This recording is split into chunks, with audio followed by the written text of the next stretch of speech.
que é um plano educacional individual, que muitas vezes nós temos muitas dúvidas. Por que a gente tem dúvidas?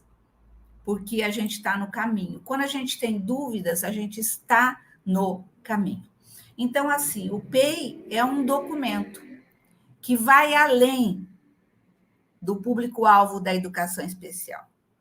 São muitas vezes pessoas com dificuldade de aprendizagem, muitas vezes com dificuldades transitórias de aprendizagem, mas ele é necessário existir para atender esse público-alvo.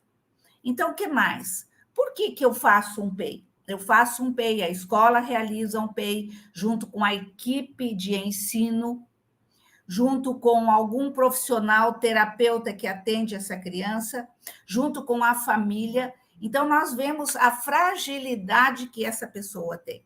Quais são as suas dificuldades? E se diante das suas necessidades, e hoje a Rema Neuroeducação está estudando claramente esse cérebro diverso, essa neurodiversidade, nós temos cérebros diferentes. E um professor está na frente da aula com 30, 40 alunos, turmas. Às vezes ele tem, num período só, ele tem 120, 130 alunos, e todos eles são diferentes uns dos outros. Para tanto, a criança que é diferente no seu desenvolvimento, tem um motor diferente, tem uma comunicação diferente, tem uma interação diferente, tem um cognitivo diferente, ela necessita de estratégias e intervenções individuais. Quantos detalhes, né? Para que isso atenda, para quê que eu faço essas intervenções individuais? Para atender neste momento da vida. Às vezes é um momento transitório, mas às vezes é um momento que aquela dificuldade, aquela diversidade vai aparecer sempre. Então, nós precisamos saber como conduzir tudo isso. Sendo estas as decorrências das deficiências, transtornos ou dificuldades específicas de aprendizagem. Então, todo esse grupo é um grupo que automaticamente deve ser atendido, e esta criança ou adolescente ou adulto precisa receber um plano educacional individualizado. Existem muitas dúvidas. Às vezes, alguns pais me ligam e perguntam assim: professora, tem lei por causa do PEI? Não, neste momento não. Mas nós temos uma coisa chamada responsabilidade. Por quê?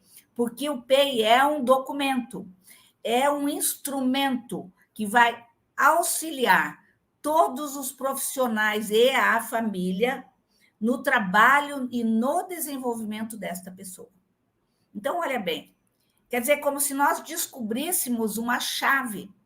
Por quê? Porque daí a professora, o profissional de apoio, que é o atendente terapêutico, ou o professor de apoio, que a mulher que faz a limpeza, quem trabalha na cantina, quem trabalha no refeitório, o pessoal de secretaria, o diretor da escola, todos vão falar a mesma linguagem. Todos vão estabelecer regras e estratégias e intervenções para atender essa pessoa. Daí, um dia, uma professora assistindo uma live disse assim: professora, a senhora é sonhadora. Eu falei: não, eu não sou sonhadora. Aliás, eu sou sonhadora, mas, em primeiro lugar, eu vejo essa diversidade que existe hoje, cada vez mais nós temos conhecimento sobre essas pessoas. Então, eu sonho que cada criança dessa tenha um profissional habilitado para atender essa criança. Simples assim, simples assim.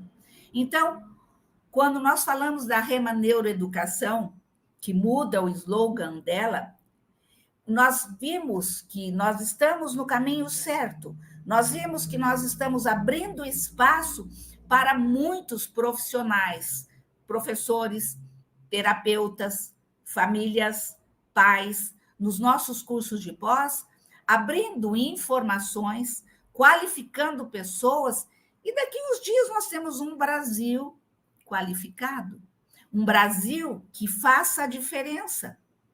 E nós não queremos só fazer diferença aqui no Brasil, nós queremos fazer diferença em todos os lugares onde nós estamos.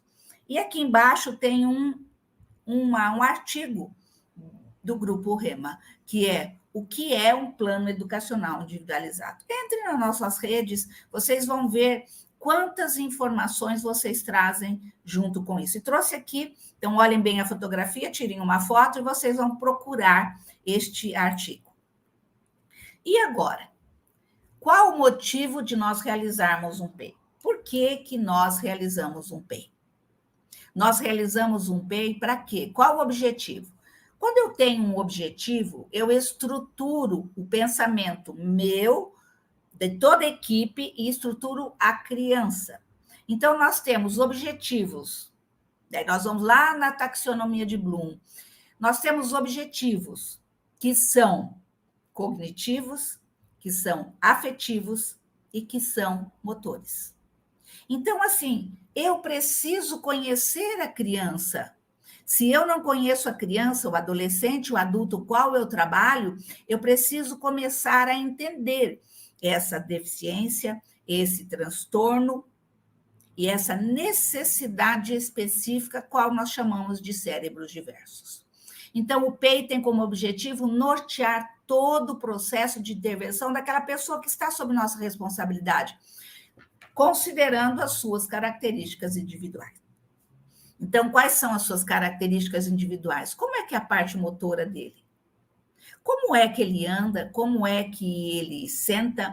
Como é que ele presta atenção? Como é a sua parte motora? Então, essa investigação, nós temos cursos de pós que vão auxiliar vocês nesta investigação. Mas hoje nós estamos trazendo aqui, como se diz, a faca e o queijo para vocês. Então, eu preciso nortear todo o processo de intervenção do aprendiz e conhecer as suas características individuais. Eu já tive filhos, hoje tenho netos, e olhando para eles, eu vejo que o meu olhar em cima de um homem filho era diferente o meu olhar de todas as informações que eu tenho hoje. Por isso que eu falei que conhecimento nunca é demais. Eu olhava de uma forma, e hoje, olhando um neto de 3 anos, eu vejo a diferença que tem no olhar de um profissional que tem conhecimento. Hoje eu tenho um pouco mais, e antes eu tinha um pouco menos. Então, porque eu conheço a pessoa, eu conheço o seu desenvolvimento, eu conheço os marcos do desenvolvimento, eu conheço as funções executivas que trabalham a memória de trabalho, a flexibilidade, o controle inibitório, tudo isso são informações necessárias para mim saber como aquele aluno, como aquele paciente, como aquele filho meu transita no processo de aprender. Porque a aprendizagem não é só na escola. Como que a criança aprende as regras e os limites? Como a criança aprende a obedecer as questões contextuais de uma festa, de um supermercado? Então, tudo isso é tratado num PEI. Então, mesmo existindo, vou ler o segundo parágrafo, mesmo existindo características homogêneas em cada deficiência, nós sabemos o que, por exemplo, um deficiente intelectual, quais são as marcas de um deficiente intelectual, de um transtorno do espectro autista, as dificuldades de interação, de comunicação, comportamentos alterados, eu conheço, mas nunca podemos supor, olha bem, supor é imaginar que todos os alunos TEA, por exemplo, possuam as mesmas necessidades, desconsiderando a sua trajetória, desconsiderando o seu potencial e desconsiderando a sua história de vida. Quantos detalhes que nós temos a respeito disso? Como nós precisamos de conhecer? Então, o PEI necessita que, para a elaboração, tenha profissionais habilitados, tenha profissionais que conheçam como é que funciona a criança TEA, tenha profissionais que conheçam quais são os marcos do desenvolvimento, tem profissionais que precisam conhecer como é que o processo de aprendizagem existe e como ele estabelece a relação professor e aluno e o que o professor precisa fazer para este aluno aprender. Então, quantos detalhes. Isso nós estamos falando ainda do conceito de PEI, qual o objetivo do PEI e qual é a característica dessas crianças que o PEI alcança. Então, sabemos que todas as crianças têm potencial para aprender. Tem profissionais que falam assim, essa criança não aprende mais. Então, parte-se do princípio que esta pessoa não acompanha a ciência, porque a ciência tem mostrado para cada um de nós quais são os caminhos em potencial para me atender aquela criança na sua deficiência e no seu transtorno, ok? Mas cada um tem seu tempo de aprender, cada um tem um ritmo e as suas necessidades. E cada um tem uma forma particular de aprender. Cada uma pessoa tem um estilo de aprendizagem, né? Então, tem pessoas, por exemplo, eu preciso repetir até que eu aprenda. Mas eu já vi que eu sou assim, é o meu estilo de aprendizagem. Então, eu leio um artigo, eu leio 2. Eu vou repetir o mesmo conteúdo para estar aqui com vocês. E nós temos pessoas que precisam de repetir. E olha bem, principalmente no universo adulto, quando nós fazemos um PEI, nós temos que conhecer os estilos de aprendizagem dos adultos, porque tem muita coisa que nós não conhecemos e que muitas vezes nós não vemos sucesso nesta pessoa. Por quê? Porque nós não sabemos conduzir e conhecer esta pessoa. E agora os desafios diagnósticos. Por que eu trouxe os desafios diagnósticos? Porque nós temos que pensar que no Brasil existe embora a legislação não o referencie o termo plano educacional individualizado, aquele que eu falei no início, são diversas as leis que preveem o direito de atendimento educacional individualizado. Na Constituição Federal, no Estatuto da Criança e do Adolescente, em 1990, em 96, a Lei de Diretrizes e Bases da Educação Nacional, no quarto, a Política Nacional de Educação Especial na Perspectiva Inclusiva, em 2008, e 2015, a Lei Brasileira de Inclusão. Então, essas leis não dizem, olha, o PEI tem que ser feito assim. Nenhuma lei estabelece. Quem vai estabelecer somos nós, que conhecemos, que estamos no interior das escolas, que estamos na faculdade formando professoras. Então, a lei, ela é clara. Todas essas pessoas necessitam de um atendimento educacional especializado. E, para tanto, necessita de um plano de educação individualizado. Então, agora, olha bem o título que eu coloquei aí. PEI cumprindo seu papel de planejar e desenvolver ações específicas do aluno. Então, o que é um PEI? Se a gente for pensar bem, é uma ação viabilizadora da prática educacional. Espera aí, eu utilizo uma metodologia para todos os alunos, mas aquela criança com transtorno, no caso o TEA, não aprende. Então, eu preciso conhecer essa criança e quais as práticas necessárias para que essa criança aprenda, que esse adolescente aprenda, que esse adulto aprenda. Então, o PEI é uma ação viabilizadora. Por isso, nós trabalhamos, volto na taxonomia de Bloom, nós trabalhamos com objetivos. O que eu quero conseguir? Eu quero que ele preste atenção. Então, prestar atenção em 15 minutos da aula. Eu estabeleço até o limite, o quanto eu quero, o que eu vou fazer para que ele possa realmente ter um comportamento acadêmico e para que ele possa aprender. Então, é um planejamento de ações específicas para um determinado estudante. Então, vamos ver aqui o que eu preciso conhecer. Qual é o patamar atual de suas habilidades? O que ele sabe fazer? Porque, às vezes, tem professores ou tem profissionais, não vamos deixar a culpa totalmente no professor, que fazem um PEI pesquisando na internet, pesquisando até em artigos científicos, mas é o modelo dos outros. O PEI, eu tenho que começar a pensar em reconhecer na minha criança, naquela sala de aula tal, no período da manhã ou no período da tarde, quem é ela? O que ela sabe fazer? Quais as habilidades que ela tem? Nós, hoje, seres humanos, temos habilidades todos iguais? Todo mundo sabe ler, escrever, multiplicar, sabe física, sabe química? Todo mundo sabe isso? Eu tenho habilidades da área linguística e outros têm da áreas exatas.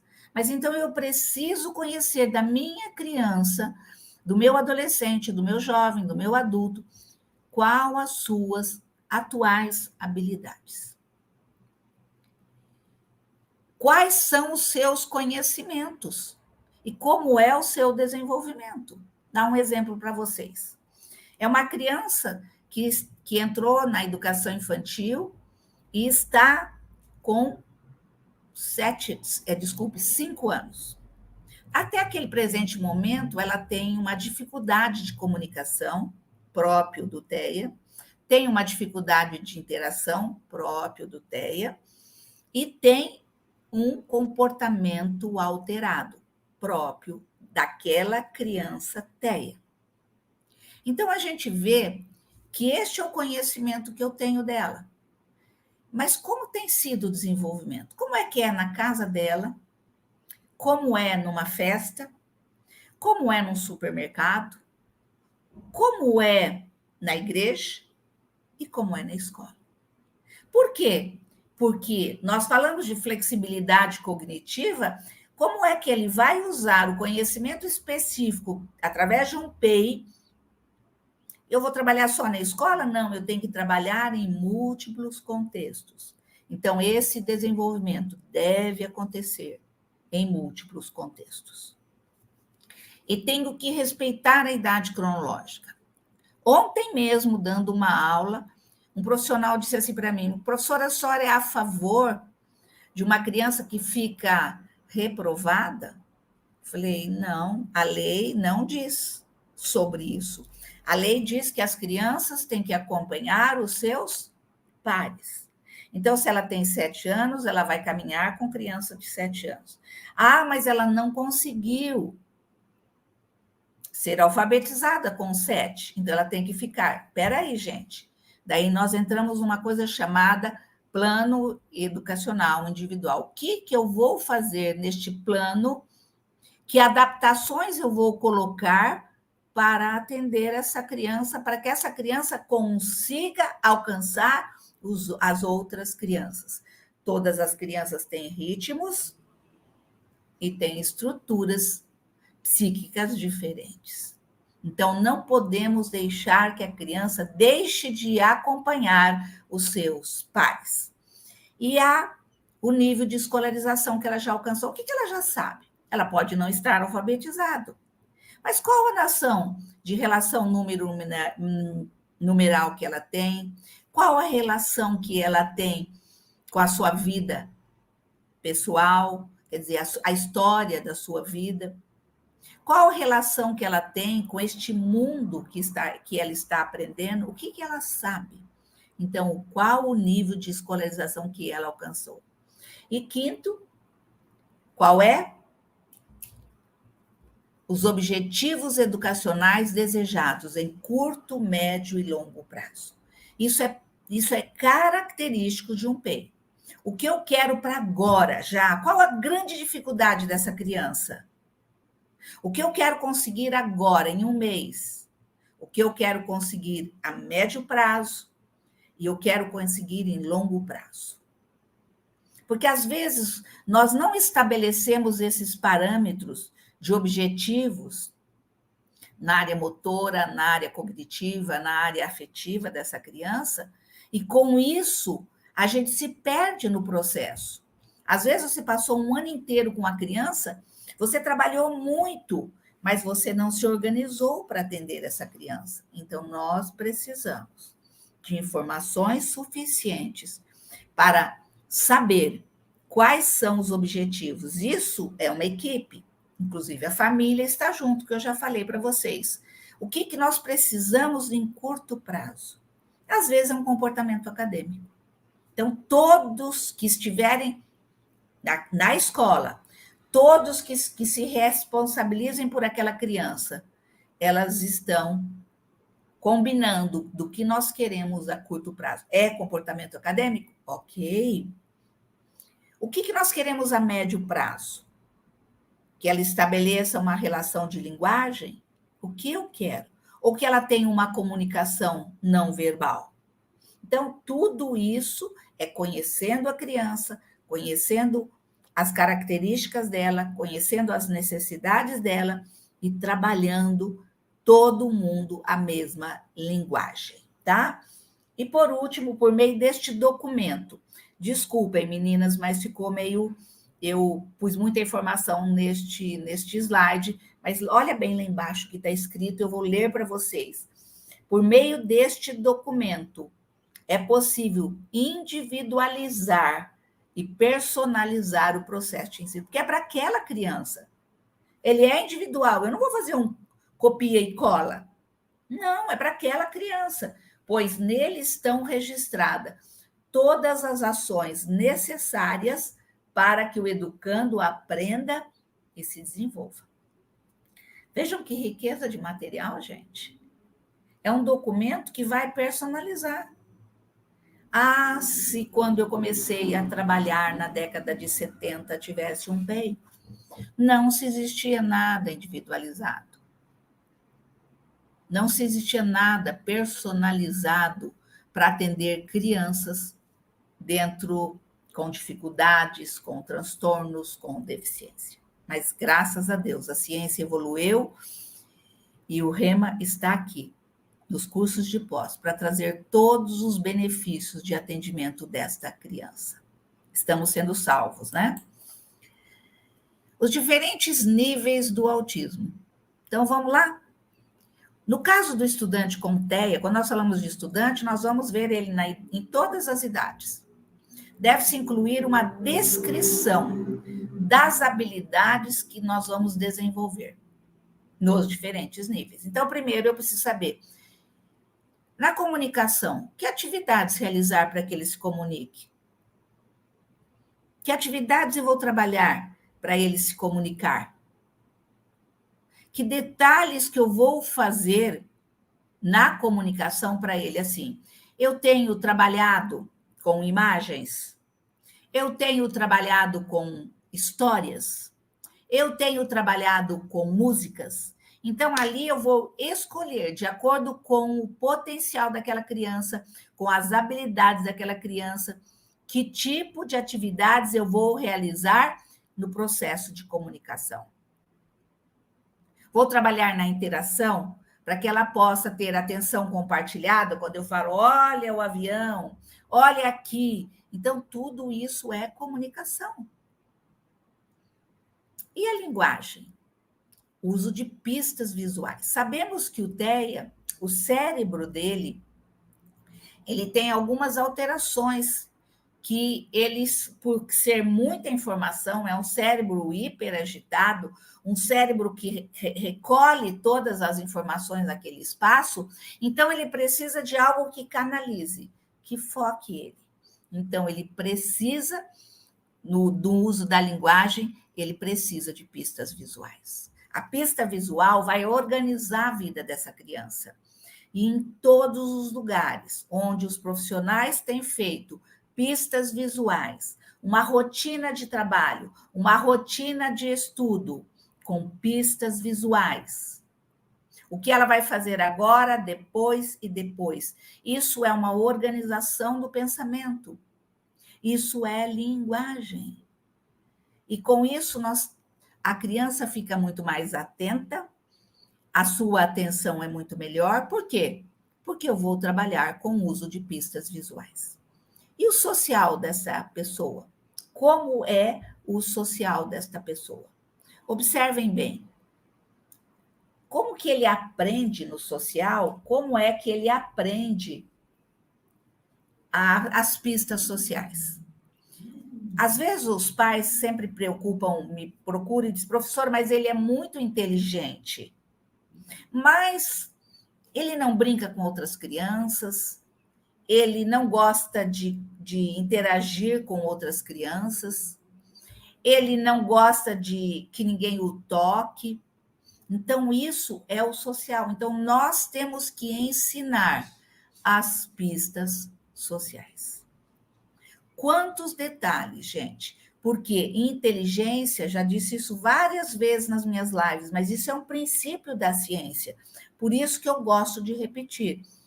Aqui está a inteligência, aqui está o potencial daquele sujeito. Mas isso é um potencial, isso é inteligência, aquilo que ele é capaz de fazer, isso é o cognitivo. Só que isso não serve para pistas sociais. Então, e muitas vezes eu vejo famílias e mesmo escolas não buscando recursos, principalmente de pistas sociais. Por quê? Porque ele é muito inteligente. Gente, ele não imita. Ele não olha e fala assim, o meu amigo foi lá conversar com fulano, eu vou lá conversar. Não, ele precisa aprender a ter pistas sociais. Ok? Ele tem o quarto, a habilidade que nós precisamos desenvolver, interação entre os pares. Acabei de falar sobre a interação e principalmente o ato de brincar. Do 0 aos 12 anos, quando Piaget divide a infância do 0 aos 12 anos em níveis ou estágios, conforme você quiser, o leitor, o pesquisador que escreve, ele muda às vezes o nome, mas é todas as mesmas coisas. Ele fala assim, em todas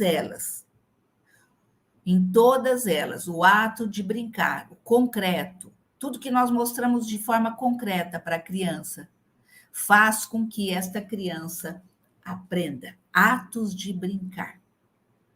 O atos de brincar numa amarelinha é primeiro eu, depois você. Num lenço atrás, ele tem que observar as crianças, correr atrás de uma criança. Tudo isso são interação entre os pares.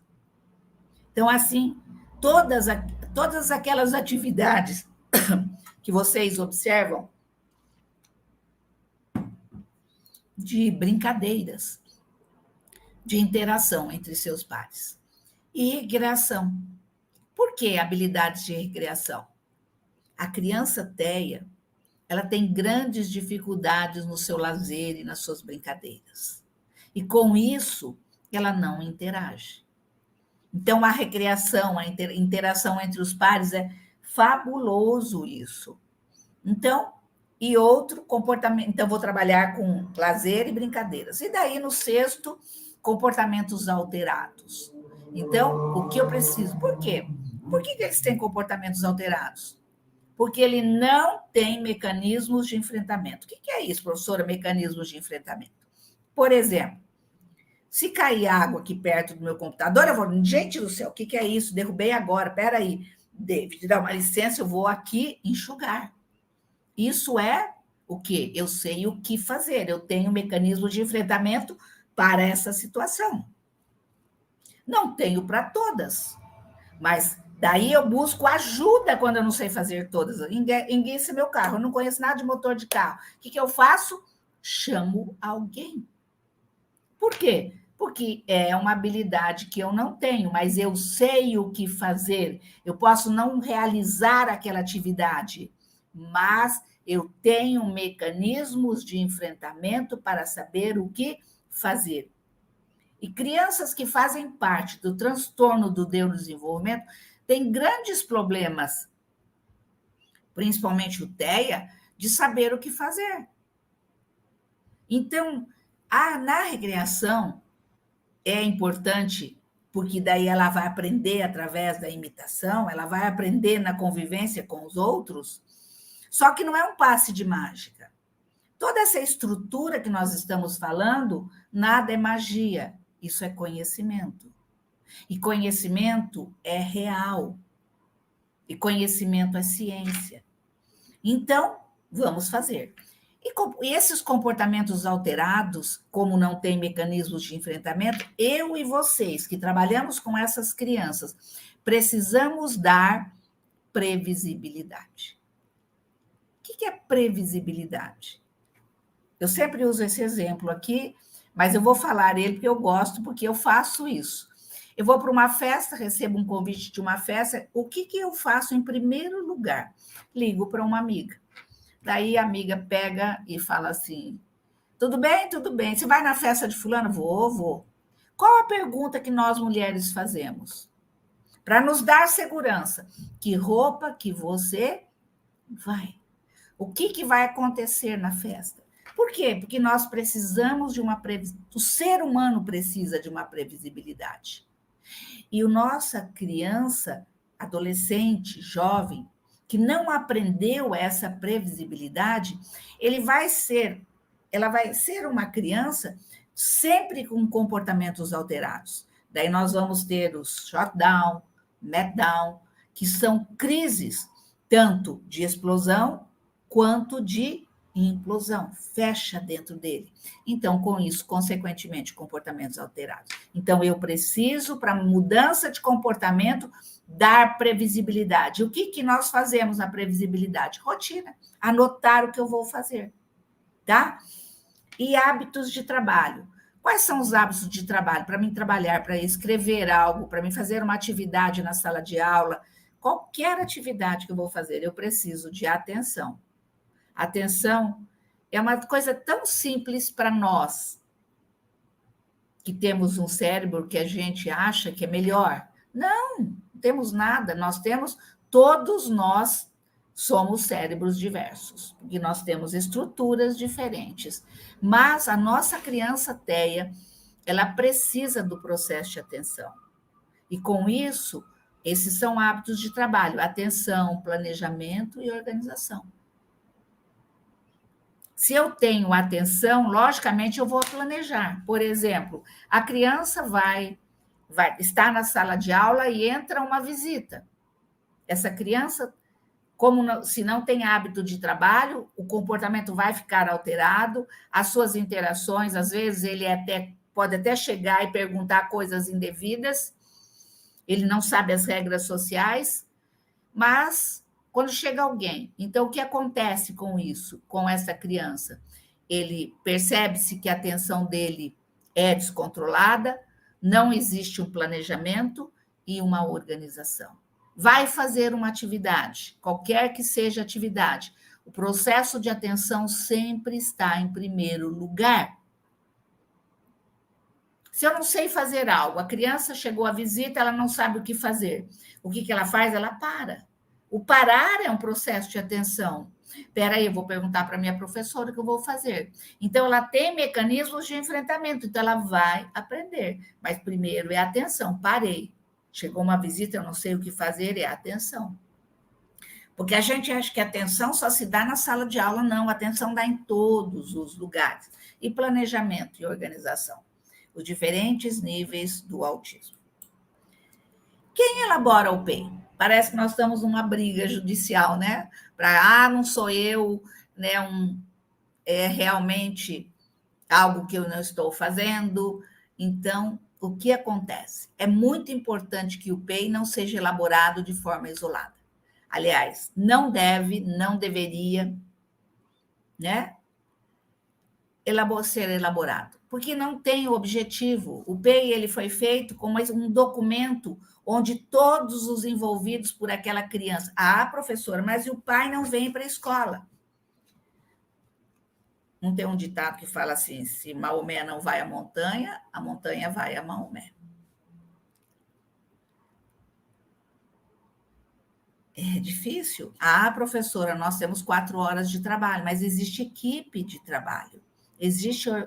Existe pessoas dentro da escola, mas a gente tem que envolver. Pais, a gente se envolve. Eu sempre falo isso. Pais, não adianta você de frente, porque realmente ele está passando pelo filho que ele não conhece, ele não sabe como que o pensamento flui dessa criança, ele não conhece a estrutura do desenvolvimento do seu filho. Então, pais, nós temos que envolver. Então, o PEI é elaborado por uma equipe.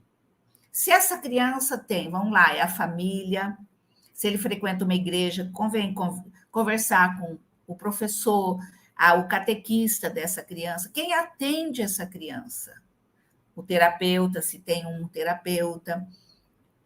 a equipe de ensino, o professor de sala de recursos, tudo isso são pessoas que vão, o professor de sala de aula, o profissional de apoio, todos eles são corresponsáveis por esta criança.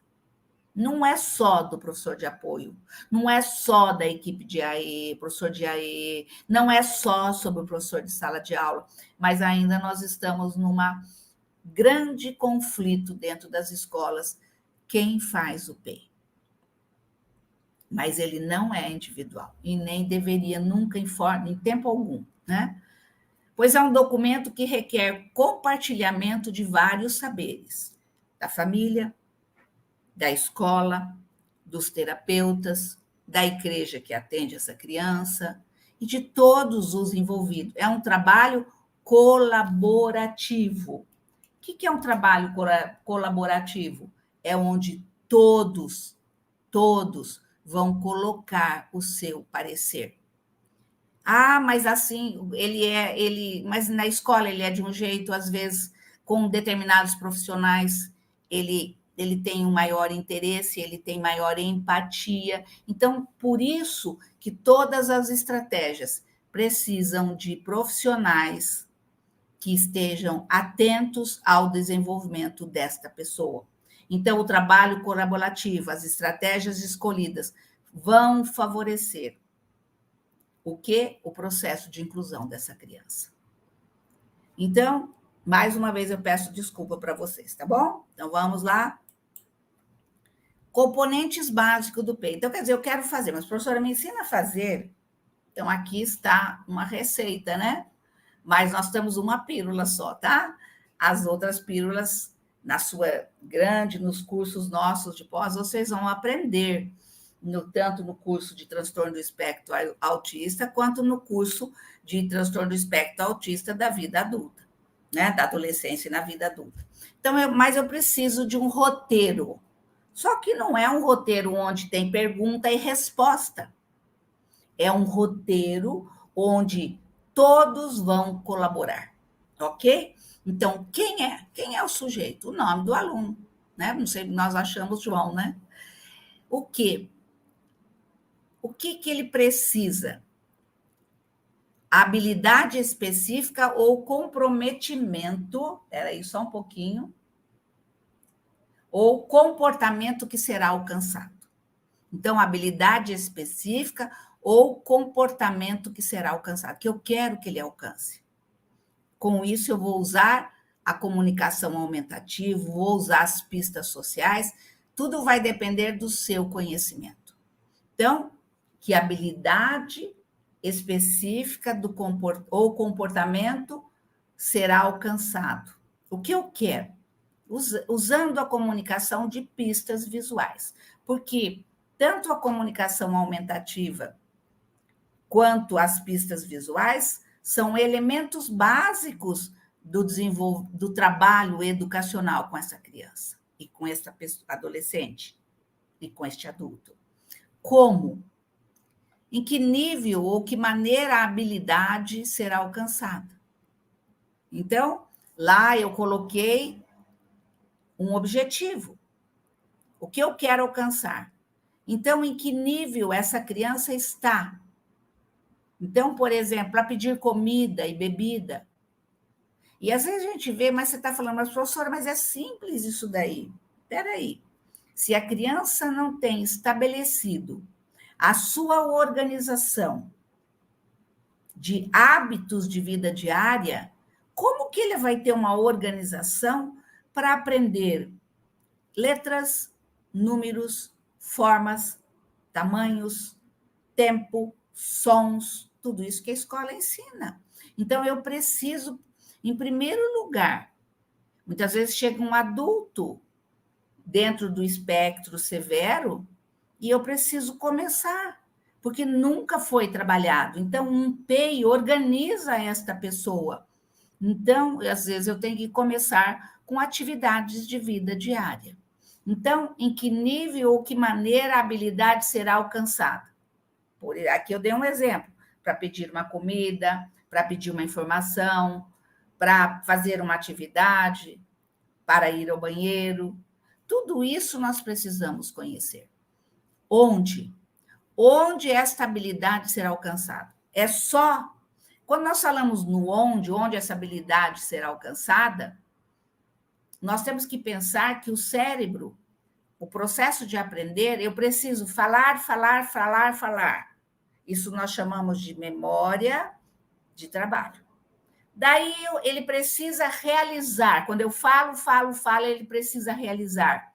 Tá? Eu estou ensinando ele a se comportar na sala de aula. Mas ele tem que se comportar na sala de aula, na sala do terapeuta, no banco da igreja, em casa. Então, mas aonde esta habilidade será alcançada? Eu quero que alcance essa habilidade em quais contextos? Então, isso nós chamamos de flexibilidade cognitiva. A habilidade está sendo ensinada em um ambiente individual e independente. Ou a habilidade deve ser dominada em todos os contextos. Primeiro, eu quero que ele só faça na escola, eu quero que ele faça só na igreja, ou eu quero em todos os contextos. Então, quando é todos os contextos, todo mundo tem que falar a mesma linguagem. Quando? Quando a habilidade será alcançada? Qual a previsão que nós temos? Nós não trabalhamos com previsibilidade, muitas vezes, a escola. Nós trabalhamos com um ano letivo. Nós trabalhamos com 200 e poucos dias letivos. Essa é a previsibilidade. Não, eu quero saber com o PEI quando que essa habilidade será alcançada. Eu quero para esse mês, para o final do ano, para daqui 2 anos. Tudo vai depender da criança, mas eu preciso estabelecer. Por exemplo, até o final do primeiro trimestre, eu tenho que ter uma previsão. Porque vocês já observaram que a gente não gosta de ser cobrado? Faça um ponto de interrogação. Nós temos dificuldade, por isso a gente tem dificuldade de estabelecer tempo de aprendizagem, tá? Mas se não alcançou, voltamos, reestruturamos as novas metodologias, foi trabalhado dessa forma. Então, como nós vamos mudar o procedimento? E que significa? Com que nível de sucesso? Eu quero que ele faça pelo menos 10 vezes ao dia, eu quero que ele faça sempre. Com que nível de sucesso? E, por último, qual será a medida? Qual será a medida usada para medir esse progresso? Planilhas ou lista de verificação, com observação do professor. Então, ali, o professor, que literalmente é responsável pela criança, junto com o profissional de apoio, que pode ser um atendente terapêutico, pode ser a equipe de ensino, o professor de AE, juntos eles vão ver qual a medida que nós vamos usar para verificar se essa criança está em desenvolvimento. Esse é o objetivo do PEI. Eu preciso de qual a medida? Eu vou fazer uma planilha, eu vou fazer uma lista de verificação para saber se em casa, né, na escola, na igreja, no supermercado, ele realiza aquela atividade. Como se fosse assim, um check-in, né? Um check-out, né? E a flexibilização do PEI. Então, aqui nós vamos ver, uma das características do PEI é a sua flexibilidade. Nós podemos mudar? Sim. Nós podemos revisar e avaliar sempre. Não está dando certo. Espera aí, faz um mês que nós estamos tratando, o tempo nós queremos num trimestre, mas no primeiro mês não deu certo em nada. Revisa o que você está trabalhando, revisa o conhecimento, revisa as características do aluno, qual o potencial dessa criança, revisa novamente, tendo como característica ser um planejamento individualizado, sendo periodicamente revisado e avaliado. Então, quantos detalhes? Quantos detalhes? E aqui, gente, eu gostaria, é uma cartilha que está na internet e que quem fez foi a Vânia Bevenuti Barbosa e Marcos Pavani Carvalho. né, uma cartilha de conhecimentos necessários para a elaboração do PEI. Ela foi feita no Instituto Federal de Educação, Ciência e Tecnologia do Sudeste de Minas Gerais, no Rio, na cidade de Rio Pombo, em 2019. Está disponível. E aqui, ela mostra quais são os processos para elaboração. Porque hoje nós estamos falando numa pílula. Nós estamos tendo 50, Mara deu 50 minutos para nós falarmos. Então, vocês precisam de mais informações.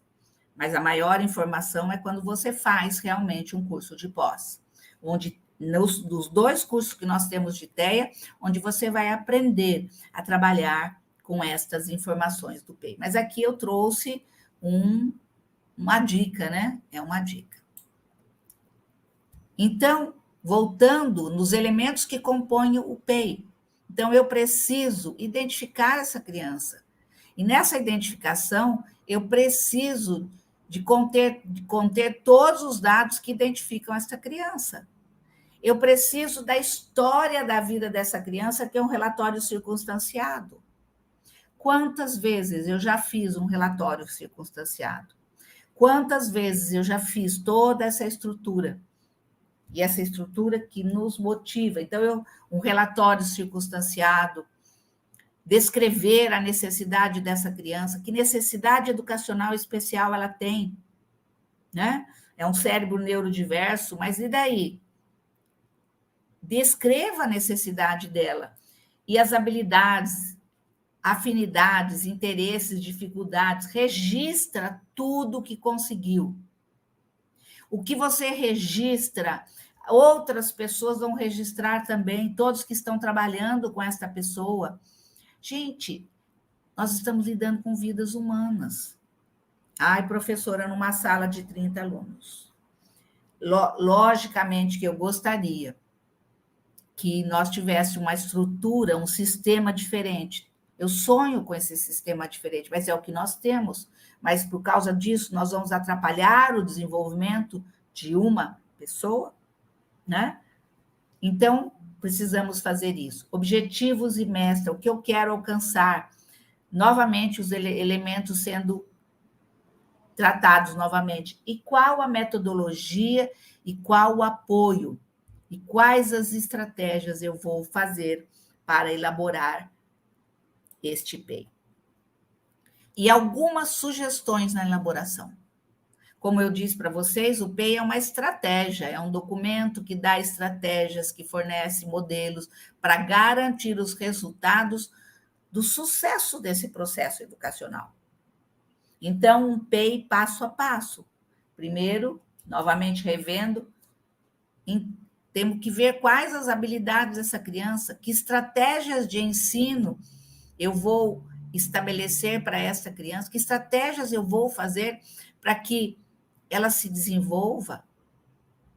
Então, estabeleça um processo avaliativo. Como é que eu vou olhar? Quando a gente pensa em avaliação, a gente só pensa numa questão de mensuração, não, mas eu tenho que saber que processo avaliativo, como é que eu estou avaliando essa criança para saber se ela está se desenvolvendo ou não?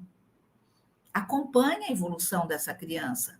Realize relatórios periódicos que descrevam essa situação dessa criança avaliada e utilize essas informações para efetuar as modificações necessárias para atender melhor as necessidades daquele aluno.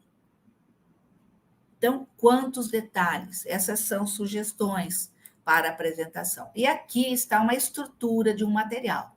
Então, aqui eu fiz um copia e cola, um nome, todos os detalhes que nós tratamos, eu trouxe aqui numa organização. Claro, aqui, modelo não é que vai ser desta forma, mas aqui tem uma sugestão de modelo. Sugestão, ok? Agora vamos um exemplo que nós vamos usar para uma pessoa TEA. Então, aqui nós temos objetivos e metas. O que eu quero alcançar? Eu quero alcançar que ele tenha estabelecido contato visual com frequência. Eu quero que ele responda perguntas simples.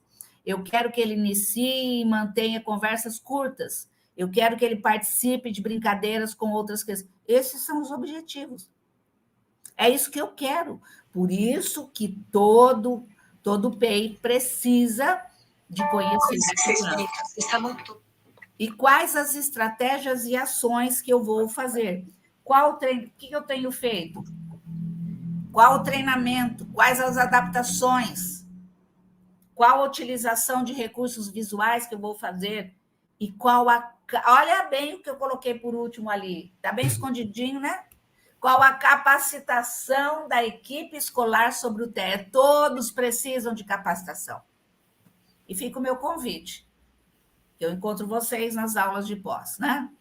E eu ontem, dando aula, fiquei muito feliz, Mara, que uma aluna falou, professor, estava esperando a senhora, porque sempre eu falo assim, espero vocês nos cursos de pós. Ela falou, estava esperando a senhora. Eu falei, estou aqui, firme e forte, né? Então, quantos detalhes do PEI para atender, né? E temos muito mais informações. O PEI não se esgota em 50 minutos, mas ele precisa de um curso de especialização, tá bom? Obrigada, Pro. Daqui a pouco, acho que você volta, né? Eu volto no próximo. Volta no próximo, né? Só um pouquinho, deixa eu dar só alguns recadinhos, já você volta, tá? Pessoal, gostaram da aula? Que aula, né? Que aula, gente. Esse assunto é muito importante. Eu falo assim que eu já tive fases de quando eu estava em sala de aula que eu não sabia muita coisa sobre PEI, né? Só que aí eu comecei a estudar isso de forma profunda. E eu vi e comecei a aplicar isso nos meus alunos. E eu vi o quanto eu primeiro, como professora, tive que me desenvolver, depois o quanto as minhas crianças desenvolveram. Gente,